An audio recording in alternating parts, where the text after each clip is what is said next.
नमस्ते फ्रेंड्स, मैं नीता सिंगल। इस श्रृंखला में हम चक्र ज्ञान प्राप्त करेंगे। एक दूसरी कहानी मैं आपको सुनाना चाहती हूँ जो धर्म से रिलेटेड है।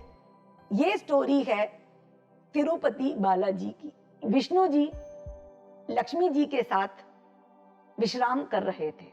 लक्ष्मी जी उनके चरण दबा रही थी और विष्णु जी अपने स्वयं के ख्यालों में मग्न थे। भृगु ऋषि आए और उन्होंने उनका अटेंशन अपने ओर खींचने की कोशिश की, पर विष्णु जी तो मग्न थे।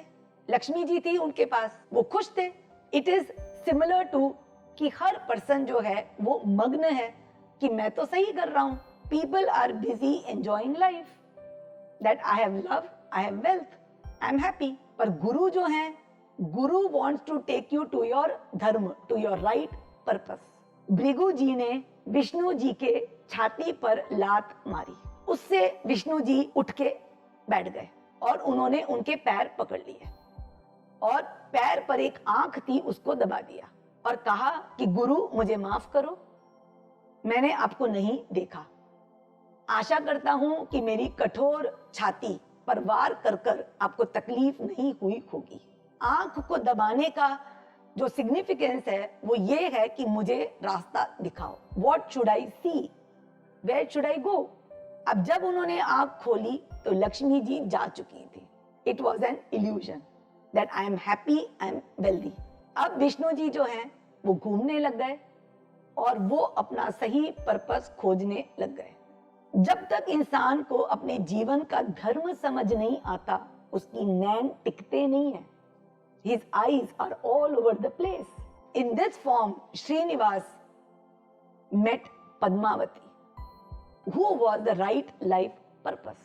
जो आपके जीवन का एक यूनिक पर्पस है कि आप जीवन में क्यों आए हैं, वो है Padmavati.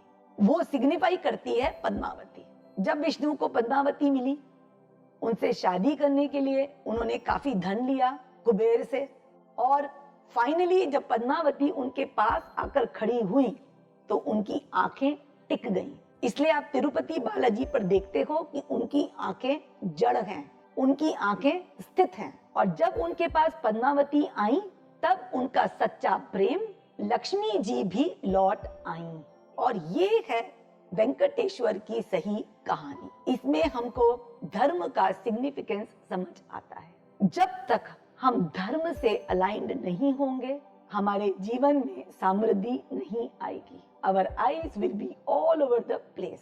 Only when you find your life purpose, you will find the right direction in life।